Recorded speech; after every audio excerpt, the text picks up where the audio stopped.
En nombre del Padre, del Hijo, del Espíritu Santo. Amén. Te damos gracias, Señor, porque eres bueno y maravilloso con nosotros, porque nos has traído este día, Señor, a escuchar tu palabra, Señor, porque nos llenas de tu amor, de tu presencia, de tu gracia, y nos lavas nuestro corazón, nuestra alma, Señor, con tu amor.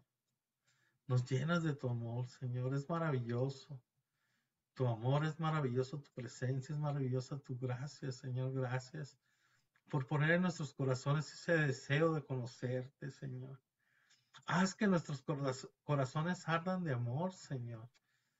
Ese fuego, que nuestro amor sea con mucha pasión hacia ti, a buscarte, a querer conocerte cada día más, para amarte cada día más, Señor, en nuestras vidas. Llénanos de tu Espíritu Santo, Señor, en este momento, para poder entender tu palabra, para que tu palabra penetre en nosotros como esa espada de doble filo, Señor, y podamos hacer la vida, Señor, eh, traerla a nuestra vida y vivirla todos los días de nuestra vida, Señor. Danos ese Espíritu Santo, danos ese entendimiento, esa sabiduría para entender la palabra y la fuerza que necesitamos para ponerla en práctica, Señor. Danos mucho amor por ti, por el Padre, el Hijo, para con ese amor movernos en esta vida. Ilumínanos con tu luz, Señor, para hacer luz en este mundo oscuro, Señor. Señor, te necesitamos, Jesús. Necesitamos de tu presencia en nuestras vidas, en nuestra familia. Necesitamos y queremos dar testimonio de que tú eres nuestro único Dios, nuestro único Salvador y nuestra única esperanza, Señor. Pero somos tan pequeñas cosas, Señor. Somos tan débiles, Señor, que no podemos solos, Señor. Necesitamos de ti, de tu amor, de tu presencia, del fuego de tu Santo Espíritu, Señor, que nos impulse a amarte, Señor, a morir a uno mismo para que tú vivas en nosotros, Señor. Y aquí estamos este día, abriéndote nuestro corazón y nuestra vida a ti, a tu amor, a tus promesas, a tu salvación, Señor. Y aquí, Madre Santísima, te pedimos que intercedas por cada uno de nosotros y por todos aquellos que no están en esta clase y que nos están viendo en algún lugar, Madre. Intercede por cada uno de nosotros y llévanos a Jesús, a tu Hijo bendito. Tú eres el camino más seguro para llegar a Jesús. Madre, protégenos con tu manto, defiéndenos de los ataques de Satanás. Padre, todo esto te lo pedimos en el nombre de tu Hijo Jesucristo, orando en el poder del Espíritu Santo y por la intercesión de María Santísima, siempre Virgen nuestra Madre. Amén. En el nombre del Padre, del Hijo, del Espíritu Santo. Amén. Bueno, pues hoy comenzamos el capítulo de San Juan 7 y comenzamos y dice así. San Juan 7, versículo 1 al 13. Después de esto Jesús andaba por Galilea y no podía andar por Judea porque los judíos buscaban matarlo. Pero se acercaba la fiesta judía,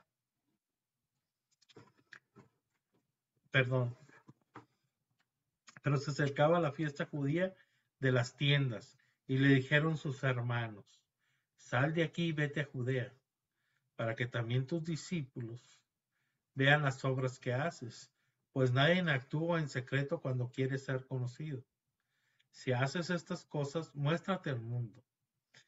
Es que ni siquiera sus hermanos creían en él. Entonces les dice Jesús, todavía no ha llegado mi tiempo. En cambio, su tiempo siempre está a mano. El mundo no puede odiarlos. A mí sí me aborrece, porque doy testimonio de que sus obras son perversas. Suban ustedes a la fiesta. Yo no subo a esta fiesta porque aún no se ha cumplido mi tiempo. Dicho esto, se quedó en Galilea, pero después que sus hermanos subieron a la fiesta, entonces él también subió, no manifiestamente, sino de incógnito. Los judíos durante la fiesta andaban buscándolo y decían, ¿dónde está ese? Entre la gente había muchos comentarios acerca de él. Unos decían, es bueno, otros decían, no, sino que engaña al pueblo, pero nadie hablaba de él abiertamente por miedo a los judíos. Palabra de Dios. Entonces aquí vemos cómo ya los judíos lo buscaban para matarlo. No les convenía lo que decía el Señor. Y sentían pues que hablaba y decía blasfemias, ¿no? En contra de Dios, al decir que era el Hijo del Hombre, el Hijo de Dios y todo eso. Entonces se acercaba la fiesta judía de los tabernáculos, que era una fiesta, que es una fiesta de guardar, y todos los varones israelitas que vivieran a menos de 25 kilómetros de Jerusalén estaban obligados a asistir. Pero los judíos practicantes de más lejos también procuraban ir. Duraban 8 días en total la fiesta, ¿no? Era la fiesta de peregrinación, porque venían de muy lejos, ¿no? Hay gente que nomás venía una vez al año o una vez en su vida a Jerusalén, y aunque estuvieran en Grecia o en Roma, donde estuvieran, procuraban ir, ¿verdad? Y ya venían hablando pues otros idiomas y tenían otras costumbres, porque, por ejemplo, en Grecia pues hablaban griego y iban perdiendo el idioma hebreo. Por eso es que cuando, no sé si se acuerdan, cuando Pedro predica por primera vez, había eh, que se convirtieron 3,000 personas que había de otras lenguas, aunque eran judíos todos. ¿Me entiendes? Entonces muchos se iban porque pues, no querían estar bajo el yugo de los romanos, y cada vez que fueron conquistados huía gente y le llamaban los judíos de la diáspora, ¿no? Entonces, la fiesta de los tabernáculos se celebraba con gran alegría en otoño, con tiendas de rama, para recordar al pueblo los 40 años que estuvo en el desierto, como nos dice Levítico 23:34. Ahí nos habla de esto, ¿no? La celebración comenzaba en el día del decimoquinto del mes séptimo, Tisirí, así se llamaba, que era septiembre-octubre. Se caracterizaba por la construcción de tabernáculos que representaban la tienda, en las que vivieron los israelitas durante su estancia en el desierto bajo la protección de Yahvé, con quien Israel ya había hecho una alianza. Los hombres que celebraban la fiesta dormían y comían en las chozas durante 7 días, que era el tiempo que duraba la fiesta. Tras los 7 días de celebración en las chozas, se añadía otro día más, un octavo día, casi una fiesta en toda regla, en memoria de la protección recibida por Yahvé durante el periodo del Éxodo. O sea, todo esto se tiene que explicar porque es el contexto del texto que estamos viendo ahorita, para saber qué era esa fiesta. Y porque Jesús va a hablar y va a tomar los significados de esta fiesta para su predicación. Ahorita lo vamos a ver, ¿verdad?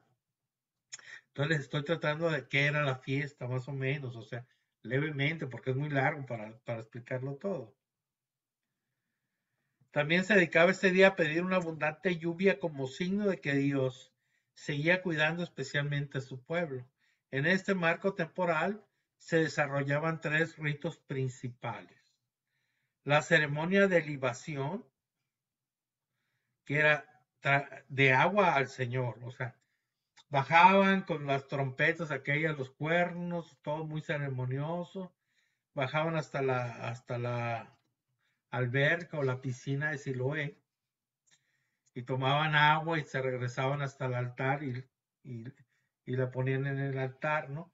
Se llama libación, o que quiere decir un sorbo, es como darle agua a Dios, para que me entiendan. Esa era una ceremonia que se hacía todos los días de los días que duraba la celebración. Entonces le daban agua al Señor, para, para que nos entendamos. La segunda era la ceremonia de la luz. Se prendían 4 velas grandes en el altar y de ahí se tomaba la luz y se prendía todo Jerusalén. O sea, todo Jerusalén se veía iluminado completamente por las luces. Muchas velas en todos lados. Era una iluminación tremenda, ¿no? Pero se tomaba de ahí, ¿verdad? Y así vamos en nuestra mente, ya que sabemos más o menos que el Señor, yo soy la luz del mundo y que ilumina todo. Entonces, ¿cómo viene todo eso? ¿No? La del agua viva. Y luego, la última era el otro, el rito de la mirada hacia el templo.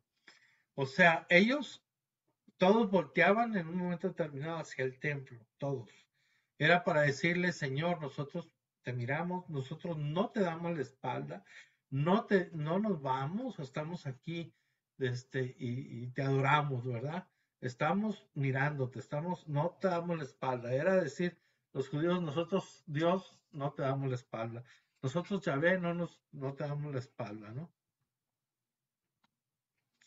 Entonces aquí en el versículo 5 tenemos que los hermanos, o sea, los parientes de Jesús, muestran aquí la verdad de lo que el mismo maestro enseñó sobre la inutilidad de los lazos de sangre cuando se trata de espíritu, ¿no? O sea, no creían ni en él, no le creían. Eso nos dice en Mateo 12:46. No le creían, lo conocían desde que nació. ¿Cómo va a ser el Mesías este? O sea, ¿verdad?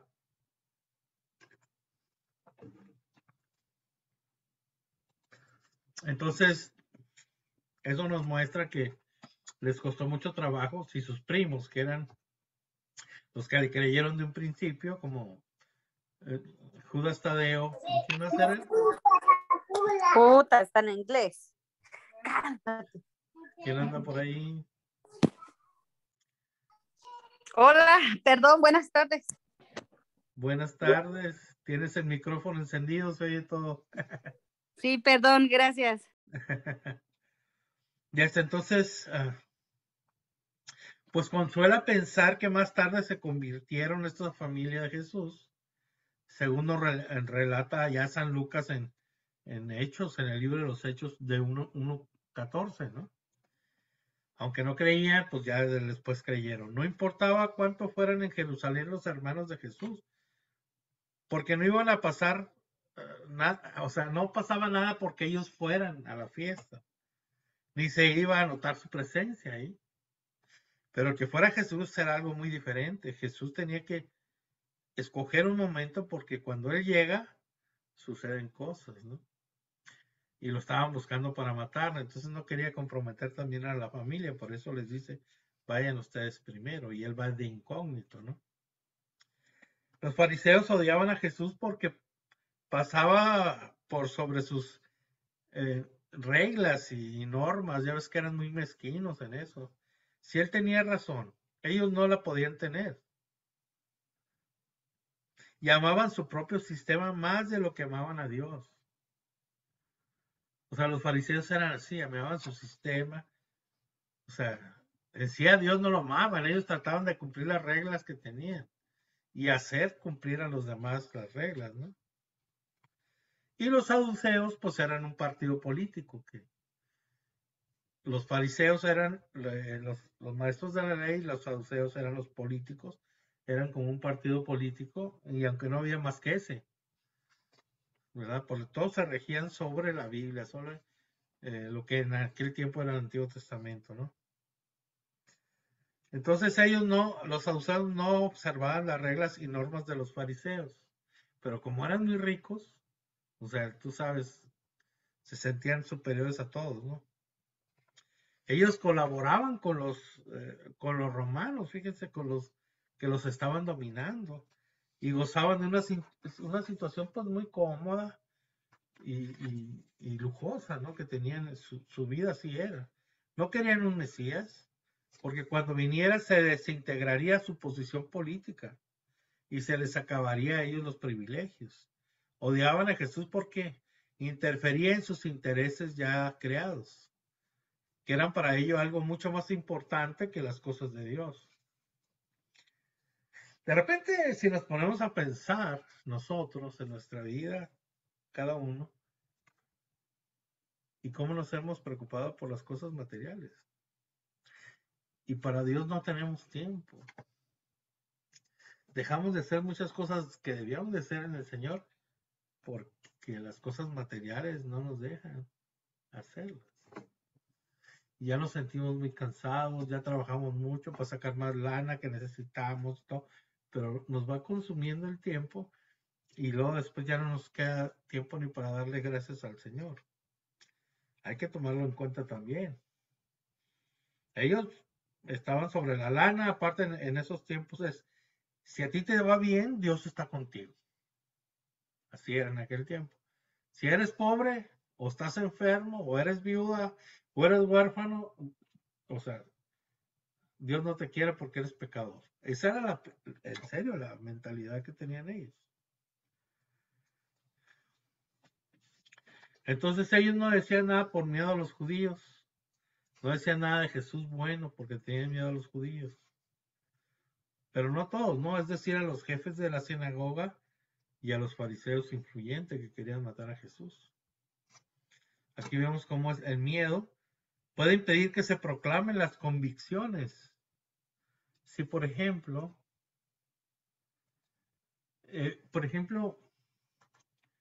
ellos ya les había sanado a alguien, el Señor, tenían la convicción de que era el Mesías, pero tenían miedo de decirlo. Tenían miedo de dar testimonio de Jesús. Y ahora que nosotros los católicos, pues no debemos tener miedo de decirle al mundo que creemos en Jesucristo. De repente nos da vergüenza decirle a la gente que nosotros creemos. Y nos vemos como miedosos y todo, y no comprometidos. Y el problema es que lo dice claramente Jesús, el que me niegue, yo lo negaré ante mi Padre. Entonces, o sea, la palabra de Dios y de la boca de Jesús, o sea, no podemos cambiar. No podemos esperar otra cosa. No podemos soñar que según yo, pero si yo soy tan bueno, yo hago las cosas, pero si no haces lo que Dios quiere, o sea, estamos fritos. Estamos fritos literalmente, ¿no? Ahora a la hora de nuestra muerte, no me refiero. Vamos ahora a Juan 7 del 14 al 24, dice así. Mediada ya la fiesta, subió Jesús al templo y se puso a enseñar. Los judíos, asombrados, decían, ¿cómo entiende de letras sin haber estudiado? Jesús le respondió, mi doctrina no es mía, sino del que me ha enviado.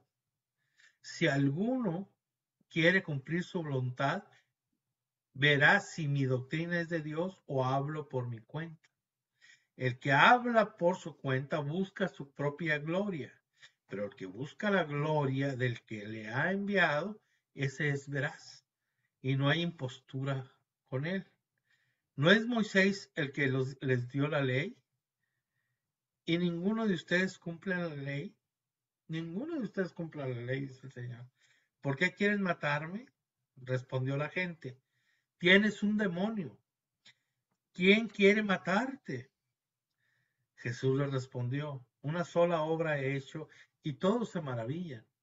Moisés le dio la circuncisión, no que provenga de Moisés, sino de los patriarcas.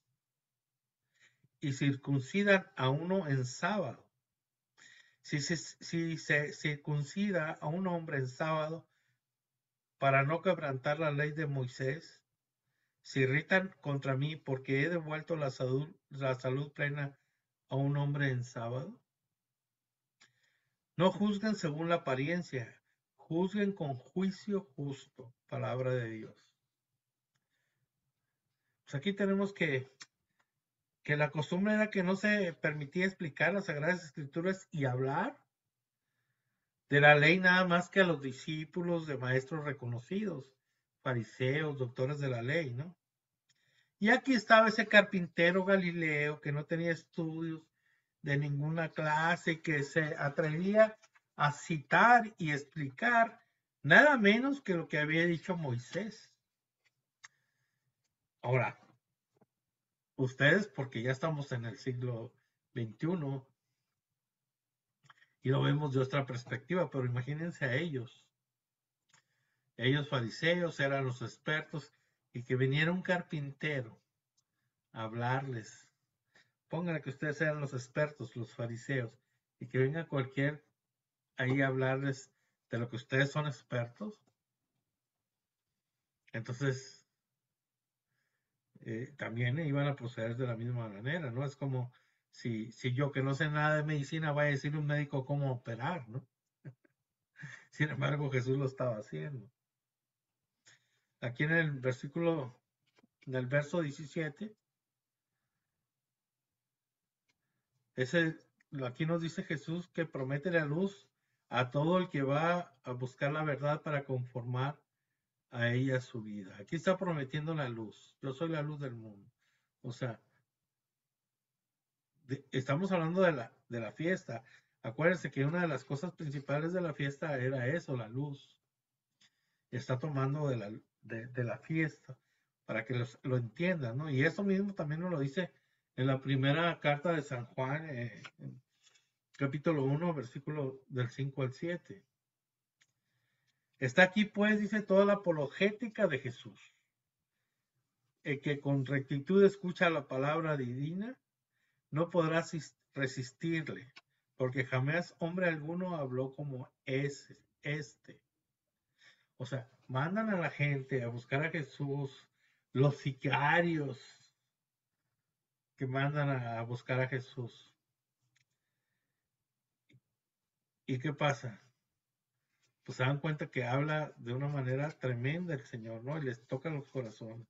Pues nada se puede resistir a Él. El ánimo doble, en cambio, en vano intentará buscar la verdad divina en las otras fuentes, pues su falta de rectitud cierra la entrada al Espíritu Santo. Lo único que puede hacernos, penetrar en el misterio de Dios. Hay muchos que tenemos en nuestra mente ciertas ideas y cuando nos dicen algo decimos, no, esto no puede ser y así, así, así, ¿verdad? O sea, nos resistimos, nos cerramos nuestra mente. O sea, porque imagínense una tradición, es que mi abuelita nos barría con un huevo, que me hicieron ojo, que le hicieron ojo al niño, pues, es que mi abuelita lo hacía, pero no quiere decir que esté bien. O sea, eso no es de Dios, no está bien. ¿Sí me entienden? Y a ti te explican, mira, no, es que mi abuelita, todo lo hemos hecho en mi familia, del rancho, en todos lados, ¿no? Y nos cerramos y seguimos actuando así, seguimos pasando huevos y seguimos fuera de Dios. También ellos se cerraban, ¿no? A esto, a la palabra del Señor. O sea, de repente basta con ver la naturaleza, las estrellas, el cielo, los montes, la vegetación, el insecto, lo maravilloso que hay, tan perfecto, que ahí podemos descubrir la existencia de un creador eterno, ¿no? O sea, lo poderoso que es y la divinidad que tiene, ¿no? Como lo dice San Pablo en Romanos 1:20. Pero la fe no es un conocimiento natural de Dios, o sea, eh, no es porque nosotros pensamos, es que Dios y esto y el otro, y ya, no, sino el conocimiento sobrenatural que viene del afecto prestado a la verdad de la palabra que ya nos ha sido revelada. O sea, Dios, nosotros vemos el acontecimiento, ¿verdad? Adán y Eva, esto, el otro, ¿cómo voy a creer? ¿Cómo no creo que fue como dice la teoría de Darwin, que primero éramos changos y luego ya, bueno, algunos nos quedamos, desde, pero desde que fue evolucionando de esa forma, unos dicen eso, otros dicen, o sea, ¿por qué no hacer cualquier cosa? Esa es una teoría, acuérdense, la de Darwin, no es cierto, es una teoría. Entonces, ¿por qué no creemos cualquier otra cosa, no? O sea, cuando creemos ya en la palabra de Dios es porque Dios también nos da la fe. O sea, viene de Él la fe para poder creer esto. O sea, no por el hecho que veamos cuántas veces, cuántas personas me han dicho, no, la Biblia la hicieron los hombres, le ponen, le acomodan como quieren, imagínate. Me lo han dicho católicos y protestantes, bueno, que se sienten protestantes, ¿no? Entonces, que esto lo escribieron los hombres y le acomodaron ahí para que quedara bien la cosa, ¿no? Entonces ya cuando llegamos a ese punto, en nuestro afán de, ellos me dicen, yo les digo, les muestro la palabra de Dios, pero ya cuando ya no obtienen argumentos te dicen eso. Entonces, ya cuando te dicen eso y les digo, bueno, mira, estamos hablando de otra cosa, ¿no? O sea, yo pensé que creías en esto, que era palabra de Dios y ya, o sea, ya no podemos seguir hablando de lo mismo, porque pues yo creo esto. Así como está escrito la palabra, yo y en esto creo. Y si tú no crees en esto, entonces se cierran, ¿no? Se cierran a la palabra de Dios, sobre todo cuando les comienzas a enseñar las citas bíblicas verdaderas, no lo que ellos dicen, las citas bíblicas verdaderas. Cuando me dijeron no, es que con la Biblia en la mano, le digo, me da muchísimo gusto, le digo al protestante, que quieras hablar con la Biblia en la mano. Y pronto, permítame tantito, agarro mi Biblia y vamos a ver. Y me decía una cosa y yo le decía otra, mira, aquí dice eso. Y hasta que ya no pudo decirme nada, entonces comienzan a divariar y a decir cosas que no son, ¿no? Si te dicen, por ejemplo, que la Iglesia Católica es la gran ramera del Apocalipsis. A ver, vamos al Apocalipsis y muéstrame el versículo, el capítulo, el versículo donde dice que Iglesia Católica es esto. Pues no. Cuando fue escrito el Apocalipsis ni siquiera había, todavía el nombre era católica, hasta el año 107 después de Cristo. ¿Sí me entiendes? Que los sacerdotes católicos fueron los que mataron a Cristo. Espérate. O sea, y yo lo he oído todo eso, ¿eh? Y ustedes me imagino que alguno ha de haber oído alguna cosa sobre ese aspecto. Entonces, bueno, es que si no dice en la Biblia, no, pues entonces, ¿dónde naciste? Tú no naciste. No naciste tú, no se murió San José, no se murió nadie, no dice. O sea, aparte son 382 años hasta que hubo Biblia como la conocemos ahorita. ¿Qué hicieron en 382 años sin Biblia? Hay tantas cosas, ¿no? O sea, lógicas, pero cuando uno se niega a entender, o sea, que hay una historia, cómo, o sea, se comentaba, cómo se sabía de lo que había, cómo se sabía lo que había escrito San Juan y todo. Bueno, pues la palabra se iba comunicando. La imprenta, ¿cuántos años? 1400 años después de Cristo hubo imprenta, o sea, se tenía que escribir, se tenía que hablar con los hijos, los abuelos, con los padres, con los nietos y todo, y así se iba transmitiendo la escritura, ¿no? Como se transmitió el Antiguo Testamento también, ¿no? O sea, Moisés dicen que escribió el Génesis, imagínense los añales, los miles de años que pasaron para llegar a Moisés y que él que escribiera, ¿no? Entonces, pues hay muchas cosas, ¿verdad? Pero a veces nos cerramos a la realidad y como ellos se cerraban los fariseos a lo que veían, a lo que escuchaban y a que entrar esa palabra, no somos soberbios y todo eso y pensamos que sabemos todo y no lo es así, ¿no? Entonces, la fe viene del Señor. Y si tú, a pesar de ser así, tienes fe en tu corazón y verdaderamente quieres seguir al Señor, si sigues en ese camino te va el Señor mostrando y te vas a dar cuenta de la verdad, ¿no? Que la verdad en sí es el mismo Jesucristo. Y aquí en el versículo 18 dice, pues que Jesús es el testigo fiel y veraz, ¿no? El que nos dice del Padre, porque Él ha estado con el Padre, porque yo estoy, yo les hablo de lo que yo he visto. Ustedes no, porque no lo han visto. Yo sí sé, porque yo lo he visto. Entonces, imagínense cómo se sentían los fariseos con eso. Aquí en Apocalipsis 3:14 dice que Jesús es el testigo fiel y veraz, imagínate. Aquí nos da una norma del extraordinario valor para conocer la veracidad de los hombres, el que se olvida de sí mismo para defender la causa que se le ha encomendado. Está demostrando Jesús con eso su sinceridad, ¿no? O sea, nos está diciendo que Él no busca su propio bien, que Él no viene a hacer su voluntad. Así nosotros también debemos de ser. O sea, yo no vengo a que me hagan honores, yo predico muy bonito, entonces yo me siento un gran predicador y todos, ay hermano, qué bonito. Y comienza a sentir el predicador que él es el bueno, que él es el que transmite, que él, y pues no, vas perdiendo todo, ¿no? Entonces Jesús, él no buscaba ser así, sino buscaba hacer la voluntad de su Padre, simplemente. Pero su Padre estaba depositando todo su amor en el Hijo, ¿no? Y según esta norma, pues se retrata a él mismo, que fue el modelo de fidelidad en la misión que el Padre le confiara, ¿no? El Padre le confía una misión y la hace fielmente como debía hacerlo.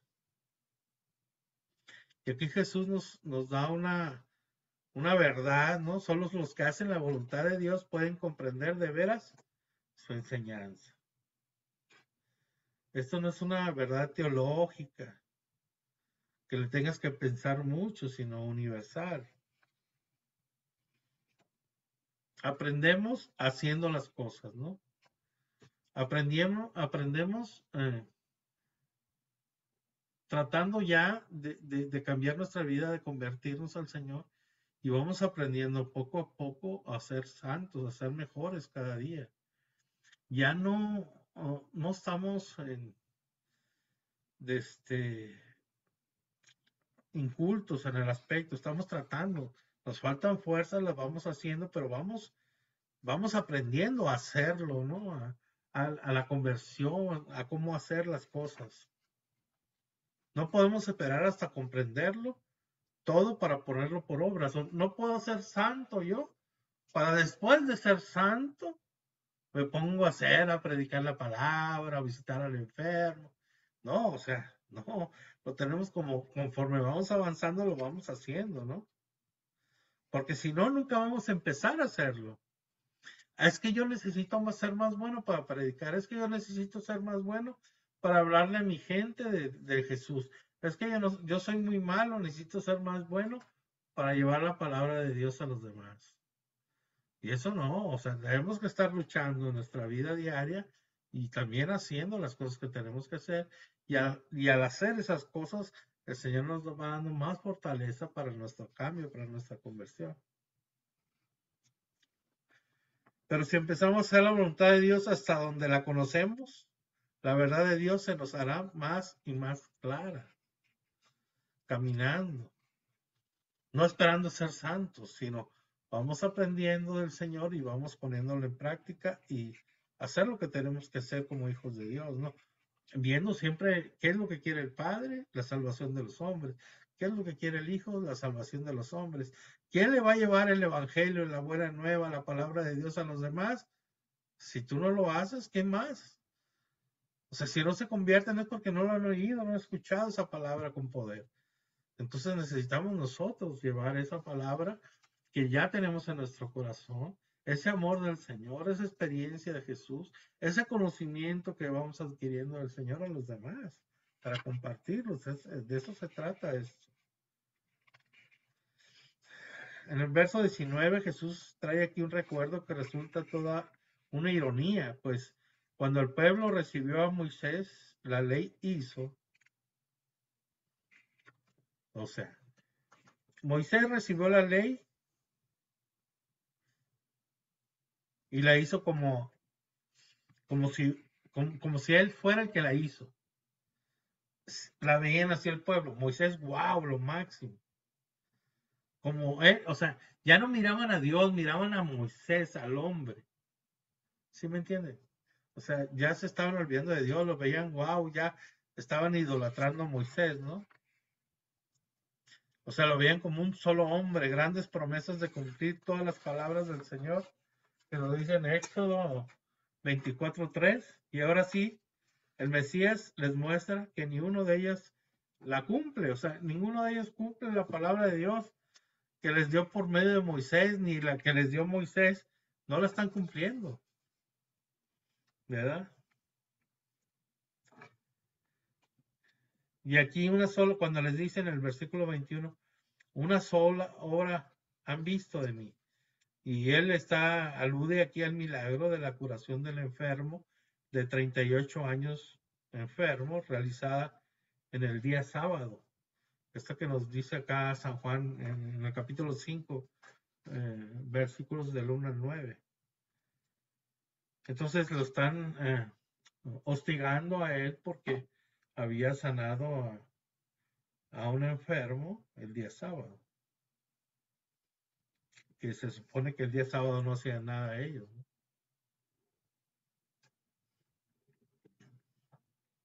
Pero le estaban reclamando eso. Entonces, también él tenía la autoridad de hacer lo que quisiera, ¿no? Pero habían caído en, en hacer las reglas que ellos tenían, las leyes que ellos tenían, sin caridad absoluta con la gente, que Dios tiene un amor y una caridad sobre la gente, que ellos no lo hacían, ellos a rajatabla la ley y no les importaba el sufrimiento de los demás, ¿no? Es la diferencia, Dios nos ama, Dios quiere lo mejor para nosotros, o sea, pero la gente se encarga de dar la ley, pues hacen sus reglas y todavía los 10 mandamientos le pusieron 613 preceptos, imagínense la carga que llevaba las personas. Y lo dice el mismo Jesús, ¿no? Bueno, ahora vamos a San Juan 7, 25 al 30. Decían algunos de los de Jerusalén, ¿no es ese a quien quieren matar? Miren cómo habla con toda libertad y no le dicen nada. ¿Habrán reconocido de veras las autoridades que este es el Cristo? Pero este sabemos de dónde es, mientras que cuando venga el Cristo nadie sabrá de dónde es.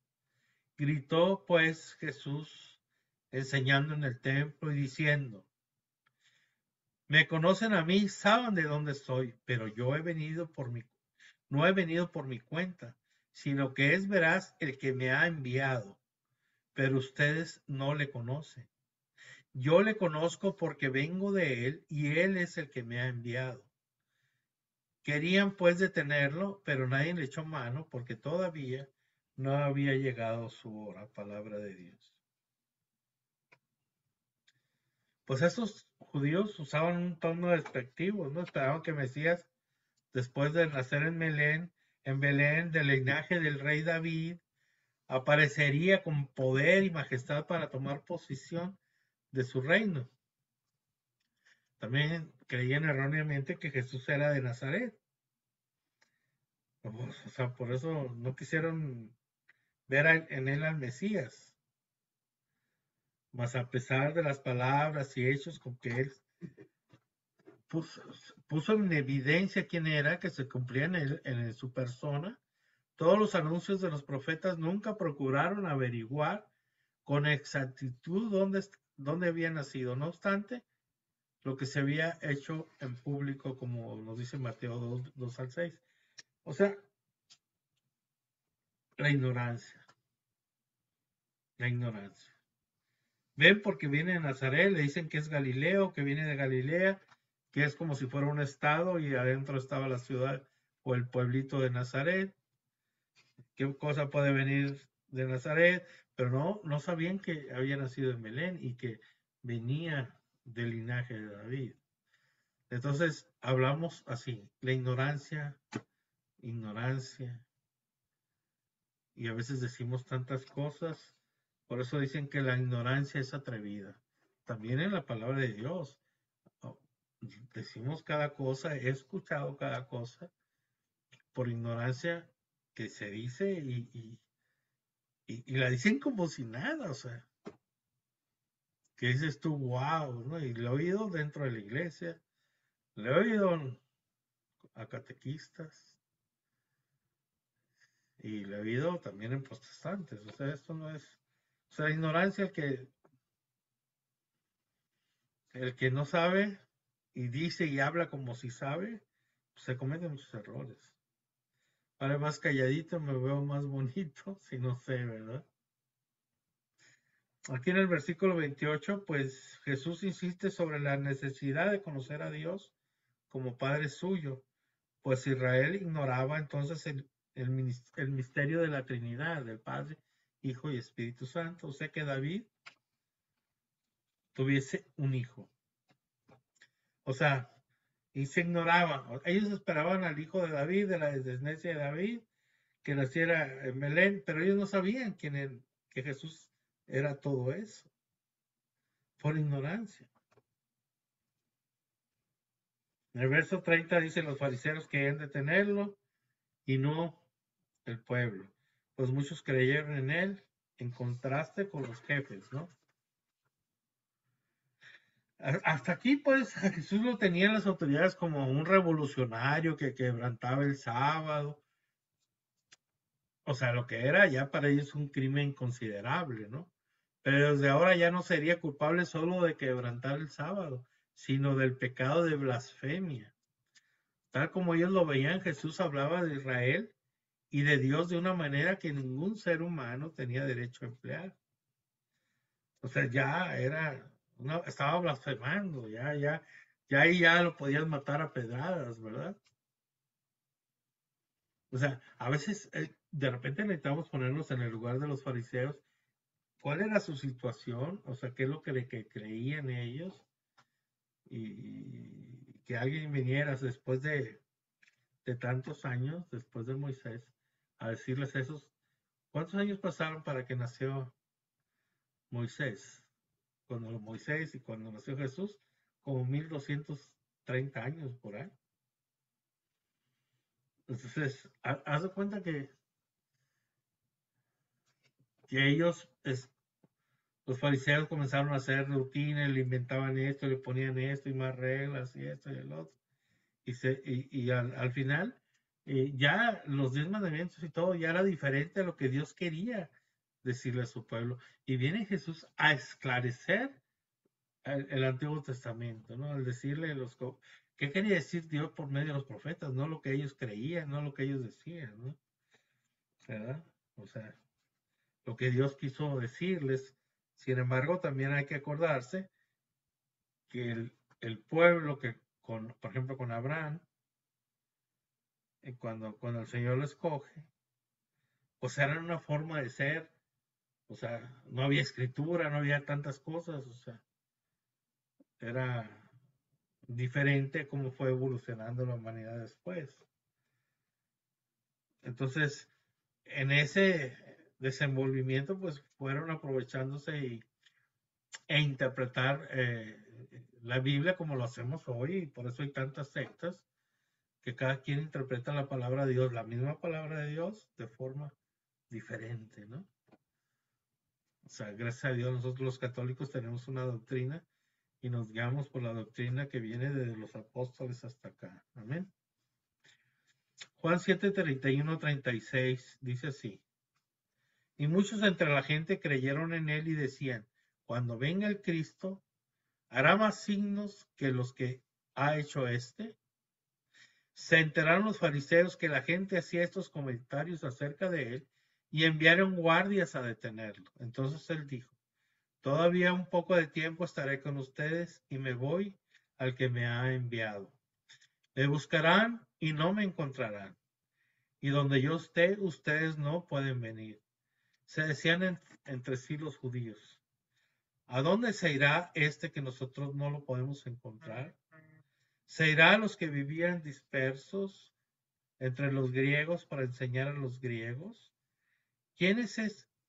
¿Qué es eso qué es eso que ha dicho? Me buscarán y no me encontrarán. Y donde yo esté, ustedes no pueden venir. Palabra de Dios.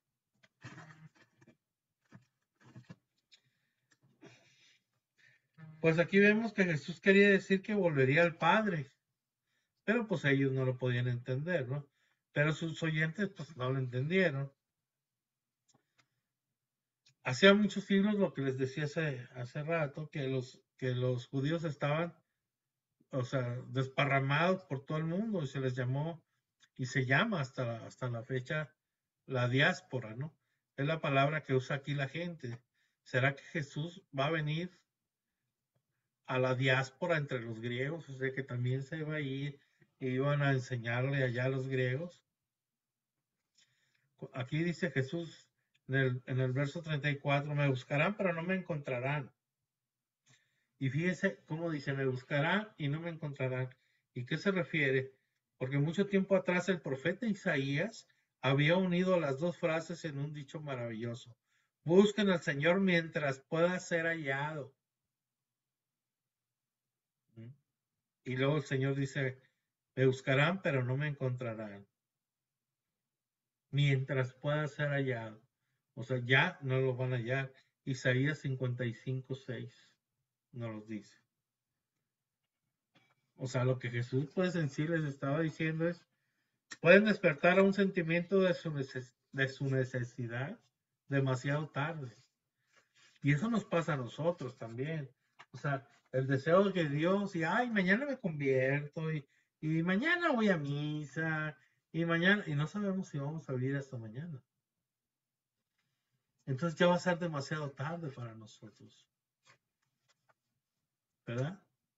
Va a ser demasiado tarde. Por eso debemos estar al pendiente. No sabemos cuánto tiempo tenemos. Y nos puede pasar eso, buscarlo y no encontrarlo. Hay tantas cosas que se cuentan con una persona que decía que se iba a morir allá en Roma. Digo que no creía en Dios y total, cuando me vaya a morir me convierto o me arrepiento. Pues el momento que se puso muy grave para morirse, no pudo encontrar ningún sacerdote que lo confesara, que se murió. Entonces no sabemos. O sea, no nos podemos burlar de Dios, ¿no? Y a veces nos sentimos tan inteligentes. Oh, no estoy disfrutando, y a mí me lo han dicho, estoy disfrutando mucho la vida, ¿no? Y no, ay, mañana me convierto, ya cuando esté más viejo. Como si tuviéramos todos la oportunidad de hacerlo. Unos sí, gracias a Dios, otros no. Juan 7 del 37 al 39 dice así.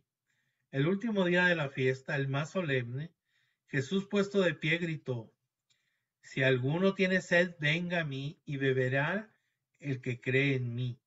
Como dice la Escritura, de su seno correrán ríos de agua viva. Esto lo decía refiriéndose al Espíritu que iban a recibir los que creyeran en él, porque aún no había Espíritu, pues todavía Jesús no había sido glorificado, palabra de Dios. Aquí volvemos a la fiesta del tabernáculo, ¿no? ¿Se acuerdan que les decía que los sacerdotes bajaban y recogían agua, ¿no? Un sacerdote llevaba una vasija de oro de 1,5 litros al estanque de Siloé y la llenaba de agua. Luego volvía y entraba por la puerta del agua, que así se llamaba, mientras la gente recitaba Isaías 12:13, que dice, saquen con gozo aguas de las fuentes de la salvación. El agua se subía al altar del templo y se derramaba como una libación o sorbo al Señor de esa agua. En esta fiesta de los tabernáculos que vienen de Deuteronomio 16:15, ¿verdad? La culminación, el final era la toma de agua, de la cual decía el proverbio, quien no ha visto la alegría de la toma del agua no ha visto la alegría. O sea, era mucha alegría para el pueblo judío eso. Entonces, por donde se ve que Jesús, al decir esas palabras, se manifestaba como el único que puede distribuir el agua viva de la alegría verdadera. Por eso decía, vengan a mí, yo les daré. Entonces, el último día de esta fiesta, que era una ceremonia súper impresionante, ¿no? Porque daban 7 vueltas al altar en memoria de la marcha de las 7 vueltas alrededor de las murallas de Jericó y que cayeron e Israel conquistó la ciudad. ¿Se acuerdan de eso?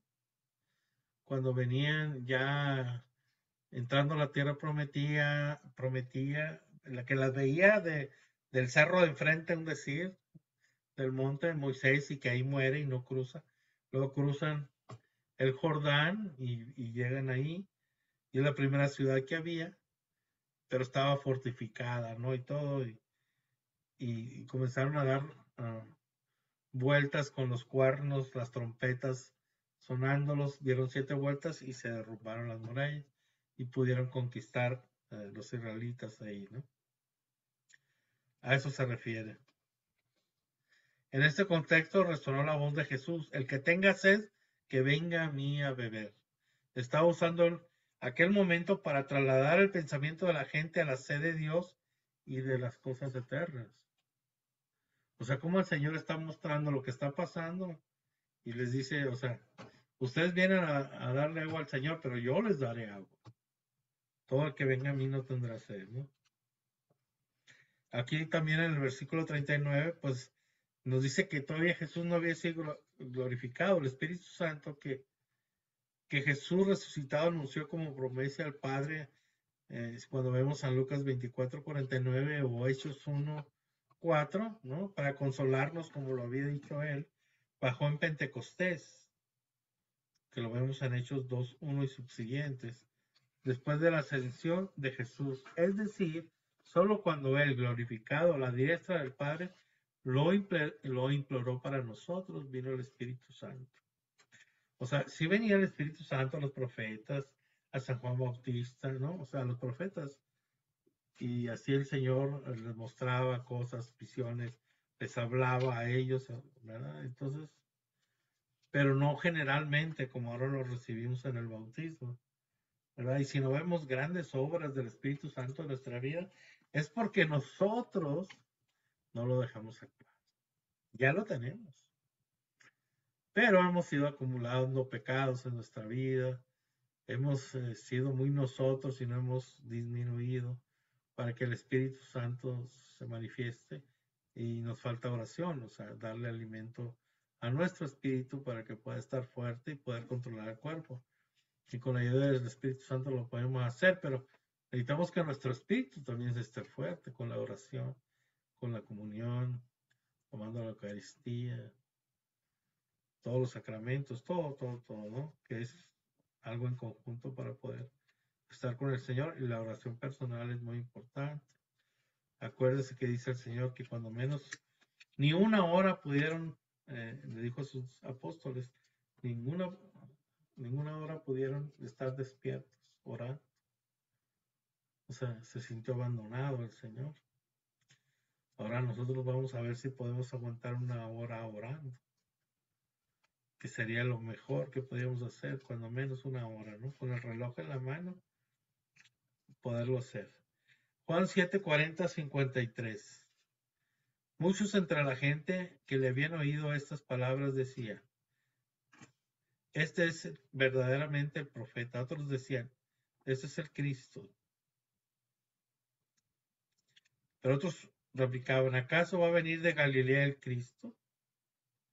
¿No dice la Escritura que el Cristo vendrá de la descendencia de David y de Belén, el pueblo donde era David? Se originó pues una disensión, o sea, un desacuerdo entre la gente por causa de él. Algunos de ellos querían detenerlo, pero nadie le echó mano. Los guardias volvieron a los sumos sacerdotes y los fariseos. Estos les dijeron, ¿por qué no lo han traído? Respondieron los guardias, jamás un hombre ha hablado como habla este hombre. Los fariseos le respondieron, ¿ustedes también se han dejado embaucar? ¿Acaso han creído en ¿acaso ha creído en él algún magistrado o algún fariseo? Pero esa gente no conoce la ley, son unos malditos. Les dice Nicodemo, que era uno de ellos, el que había ido anteriormente donde Jesús. ¿Acaso nuestra ley juzga a un hombre sin haberlo antes oído y sin saber lo que hace? Ellos le respondieron, también tú eres de Galilea. Indaga y verás que de Galilea no sale ningún profeta. Y se volvieron cada uno a su casa. Palabra de Dios. Pues seguían discutiendo que Jesús, cómo podía ser, si era de Galilea. De Galilea nunca ha salido un profeta, que eso era mentira, ¿no? Pero, pues hablan por hablar. Aquí es una tremenda confesión hecha por ellos mismos. Solo creían los pequeños, ¿no? Los que no eran estudiados, ¿verdad? Como nos dice Mateo 11:25.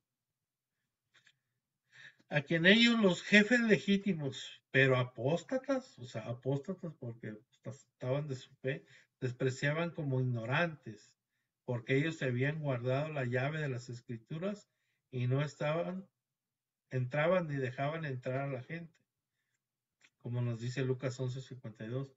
O sea, no dejaban entrar a la gente a Dios,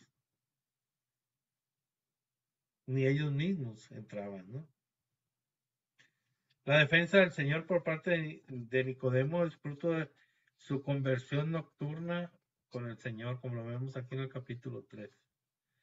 Es frecuente que el que no se encuentre en una situación que le gustaría defender a Jesús y confesar su fe, pero a veces nos da miedo que vayan a pensar de nosotros algo, que somos fanáticos y no lo hacemos. En el versículo 52 dice que ningún profeta ha salido de Galilea, pero eso es falso, porque el profeta Jonás era galileo, y nos le dice la segunda de Reyes 14, versículo 25. Entonces les digo, la ignorancia, la falsedad, el querer saber mucho, sentirse muy acá, nos hace cometer errores así como estos, ¿no? Capítulo 8 pasamos ahora. Capítulo 8, verso de 1 al 11. Dice así: Mas Jesús se fue al monte de los olivos, pero de madrugada se presentó otra vez en el templo, y todo el pueblo acudía a él. Entonces se sentó y se puso a enseñarles. Los escribas y fariseos le llevaban una mujer sorprendida en adulterio. Le ponen en medio y le decían: Maestro, esta mujer ha sido sorprendida en flagrante adulterio. Moisés nos mandó en la ley apedrear a estas mujeres. ¿Tú qué dices? Esto lo decían para tentarle, para tener de qué acusarle, pero Jesús, inclinándose, se puso a escribir con el dedo en la tierra. Pero ellos insistían en preguntarle. Se incorporó y les dijo: Aquel de ustedes que esté sin pecado, que arroje la primera piedra. Ellos, al oír estas palabras, se iban retirando uno tras otro, comenzando por los más viejos, y se quedó solo Jesús con la mujer, que seguía en medio. Incorporándose Jesús le dijo: Mujer, ¿dónde están? ¿Nadie te ha condenado? Ella respondió: Nadie, Señor. Jesús le dijo: Tampoco yo te condeno. Vete y en adelante no peques más. Palabra de Dios. Pues aquí los escribas y fariseos se habían lanzado en buscar alguna acusación, algún pretexto, ¿no? Para desacreditar a Jesús. Y como veían que era muy bueno, pues aquí que creían que le podían colocar entre la espada y la pared, de manera que no tuviera salida. Así que los escribas y fariseos le trajeron pues a Jesús a una mujer que le había sido sorprendida en adulterio, que era un pecado muy grave. O sea, desde el punto de la vista de la ley judía, el adulterio era un grave delito. El adulterio era uno de los 3 pecados más graves y se castigaba con la pena de muerte.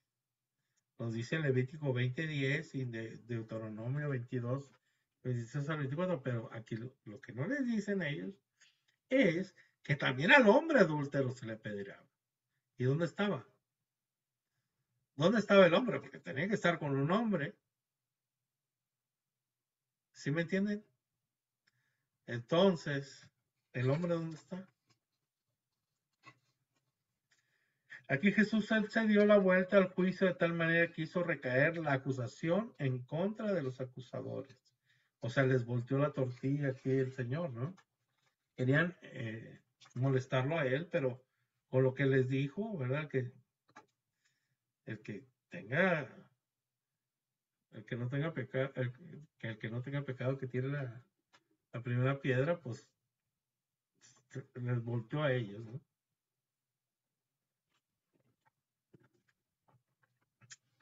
Pues esta actitud de Jesús podría recordar a los fariseos el texto de Jeremías 17, de 13 al 9, ¿no? En general se piensa que indicaba simplemente distracción, de Jesús como que estaba distraído, apatía despectiva ante la odiosa conducta de aquellos hipócritas, ¿no? Al último quedaron ellos dos, la gran miseria y la gran misericordia. Y nunca nuestras miserias van a ser más grandes que la gran misericordia, que más grandes que el amor de Dios. Nuestro pecado nunca puede ser más grande. Por eso siempre Dios tiene misericordia de nosotros cuando nos arrepentimos, ¿verdad? Este incidente nos presenta la actitud de los escribas y fariseos hacia la gente, ¿no? No miraban a esta mujer como una persona sino como un objeto, como un instrumento del que podían podían se valer ellos para formular una acusación en contra de Jesús. Entonces vemos que una de las faltas más corrientes de la vida es la de tantos de nosotros que exigimos niveles a otros que nosotros ni siquiera tratamos de alcanzar. Exigimos que todos sean buenos y nosotros no, ¿verdad? Y tantos de nosotros condenamos faltas en otros que están bien a la vista en nuestra propia vida. Nosotros, o sea, acusamos a personas cuando nosotros hacemos eso y cosas peores. Y aquí, ¿qué se va? Los más viejos primero, porque pues, los más viejos hemos pecado más. Entre más días pasen de nuestra vida, somos más pecadores. Y en aquel tiempo, pues no había el sacramento de la confesión, ¿no? O sea, de la reconciliación. Entonces, entre los más viejos fueron los primeros, pues son los que más pecados tenían, ¿no? Y hoy, yo que soy más viejo que ustedes, pues he metido la pata muchas más veces que ustedes, ¿verdad? Por eso les trato de explicar esto, porque no sean tan tontos como yo, que no cometan tantos errores como he cometido en mi vida, que son muchísimos. San Juan 8, del 12 al 20. Jesús les habló otra vez diciendo: yo soy la luz del mundo. El que me siga no caminará en la oscuridad, sino que tendrá la luz de la vida. Los fariseos le dijeron: tú das testimonio de ti mismo, tu testimonio no vale. Jesús les respondió: aunque yo dé testimonio de mí mismo, mi testimonio vale, porque sé de dónde he venido y a dónde voy. Pero ustedes no saben de dónde vengo ni de a dónde voy. Ustedes juzgan según la carne, yo no juzgo a nadie. Y si juzgo, mi juicio es verdadero, porque no estoy yo solo, sino yo y el que me ha enviado. Y en su ley está escrito que el testimonio de dos personas es válido. Yo soy el que doy testimonio de mí mismo y también el que me ha enviado, el Padre, da testimonio de mí. Entonces le decían: ¿dónde está tu Padre? Respondió Jesús: no me conocen ni a mí ni a mi Padre. Si me conocieran a mí, conocieran también a mi Padre. Estas palabras las pronunció en el tesoro, mientras enseñaba en el templo, y nadie le prendió, porque aún no había llegado su hora. Palabra de Dios. Pues aquí Jesús, en este pasaje, se presenta diciendo: yo soy la luz del mundo. Y volvemos otra vez a la fiesta, ¿no? La luz, cuando se iluminaba todo Jerusalén con las luces. Pero él decía, yo soy la luz del mundo. Aquí la fiesta es en la que Juan coloca esas palabras de Jesús, pues era la fiesta de los tabernáculos, como ya hemos visto. Esta imagen de la luz fue propuesta con motivo de la iluminación del templo. El mismo San Juan nos presenta esta doctrina de cómo la luz que es el verbo es para nosotros vida. Según el plan de Dios, el Espíritu Santo nos ha dado mediante esta previa iluminación del verbo, ¿no? O sea, el Espíritu Santo nos ilumina y podemos tener fe, podemos ver las cosas de Dios desde el punto de vista de Dios y ya no podremos caminar en nuestra vida en la oscuridad porque ya tenemos esa luz del Espíritu Santo también para tener discernimiento de las cosas, esto está bien, esto no está bien, ¿verdad? Y hay cosas que sabemos que matar es malo, ¿no? Y ciertas cosas que ya las traemos desde el nacimiento, los seres humanos, ¿verdad? Pero el Señor nos da la luz para caminar en este mundo bien, no en la oscuridad, sino en la luz que Él mismo nos da, ¿no? Pues ser seguidores de Cristo es entregarnos en cuerpo y alma y espíritu a la obediencia del maestro, que es el rabí de nosotros. Y entrar en su seguimiento es empezar a caminar en la luz. O sea, si caminas con él, vas por la luz. No pasas por tinieblas. Lo que nos dice el Salmo 23. El Señor es mi pastor. Seguirle es andar en la luz, a salvo a lo largo de la vida y seguros entrar después en su gloria, ¿no? O sea, qué padre, ¿no? Vale la pena andar con el Señor para un día estar en la gloria con Él. Amén. Aunque Jesús aquí en el verso 13 no invoca generalmente su propio testimonio porque tiene el de su Padre. Todo profeta tiene un testimonio en su conciencia de enviado de Dios. Jesús estaba tan seguro de la identificación con Dios que no necesitaba de ninguna autoridad que le respaldara, ¿no? Él dice, yo sé todo, pues hace cuenta que les dice que yo soy Dios, ¿no? O sea, ustedes no saben de lo que están hablando, yo sí sé. Me ha enviado mi Padre. Y pues ellos no podían entenderlo. Nosotros por fe lo entendemos, pero ellos no podían entenderlo. Nosotros, acuérdense, hemos recibido el Espíritu Santo en el bautismo y pues tenemos un poco más de luz en esas cuestiones. Juan 8, 21 al 30. Dice así. Jesús les dijo otra vez, yo me voy y ustedes me buscarán y morirán en su pecado. A donde yo voy ustedes no pueden ir. Los judíos se decían, es que se va a suicidar, pues dice, a donde yo voy ustedes no pueden ir. Él les decía, ustedes son de abajo, yo soy de arriba. Ustedes son de este mundo, yo no soy de este mundo. Y les he dicho que morirán en sus pecados, porque si no creen que yo soy, morirán en sus pecados. Entonces les decían, ¿quién eres tú? Jesús le respondió, desde el principio, lo que estoy diciendo es lo que les estoy diciendo. Muchos podrían hablar de ustedes y juzgar, pero el que me ha enviado es veraz, y lo que he oído a él es lo que ha hablado al mundo, es lo que hablo al mundo. No comprendieron que las palabras del Padre. Les dijo pues Jesús, cuando hayan levantado al Hijo del Hombre, entonces sabrán que yo soy, y que no hago nada por mi cuenta, sino que lo que el Padre me ha enseñado, eso es lo que hablo. Y el que me ha enviado está conmigo. No me ha dejado solo, porque yo hago siempre lo que le agrada a él. Al hablar así, muchos creyeron en él. Pero acuérdate, estaba diciendo, entonces sabrán que yo soy. ¿Qué quiere decir yo soy? ¿Cómo se pone yo soy en hebreo? Yahvé.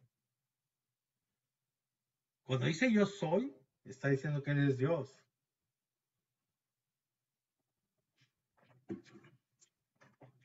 Entonces, pues era para ellos, sobre todo los fariseos, algo muy fuerte, ¿no? Entonces aquí Jesús habla de marcharse, pero está hablando de su vuelta al Padre y su gloria, ¿no? Allí precisamente donde sus oponentes, o sea, sus enemigos no podrían seguir, porque ellos eran desobedientes, ¿no? Y porque rehusaban a aceptarlo a Él, se habían excluido a sí mismos de Dios. Porque acuérdense, ahora ya sabemos que Jesús es el único camino para llegar al Padre, es el único camino para llegar al cielo.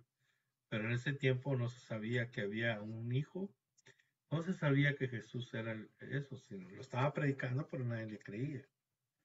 Y aquí en el verso 23 es como la síntesis de todos los reproches de Jesús a los falsos servidores de Dios de todos los tiempos. La religión es cosa esencialmente sobrenatural que requiere vivir en la mirada puesta en lo celestial.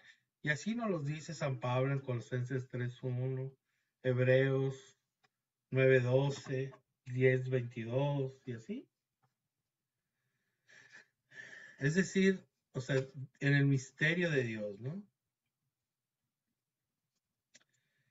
Entonces, ellos lo veían, ¿cómo lo veían ellos? Se empeñaban en hacer de la fe una cosa humana, ¿no? Convirtiendo el Evangelio de Dios en el Evangelio de los hombres. El apostolado no consiste en demostrar que el cristianismo es razonable, sino incomprensible.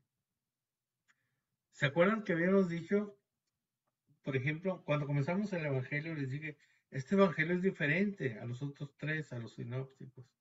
O sea, porque está ya más elevado en una espiritualidad más elevada, ¿verdad?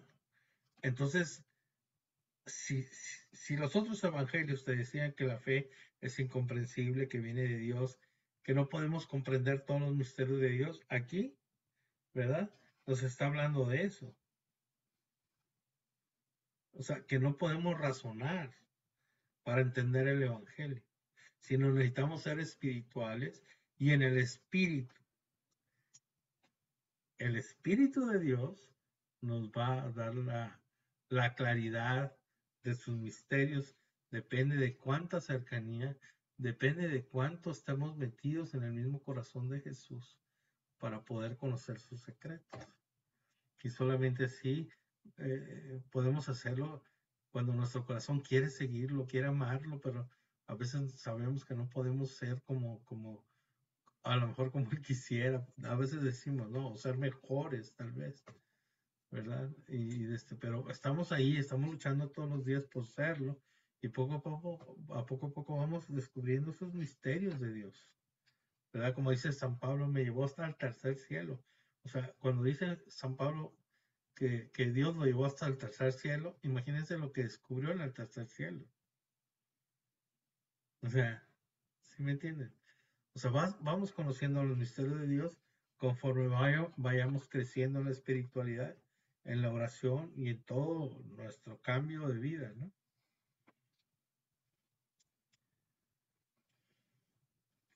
Solo porque lo ha dicho Dios. Las cosas son solo porque lo ha dicho Dios y no por lógica.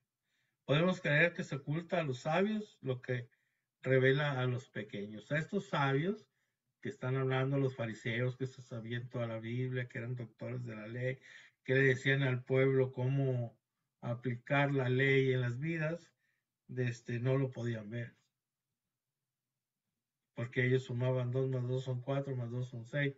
Y con el Señor 2 más 2 pueden ser lo que Él quiera, más tanto lo que Él quiera. O sea, aquí no hay nada así.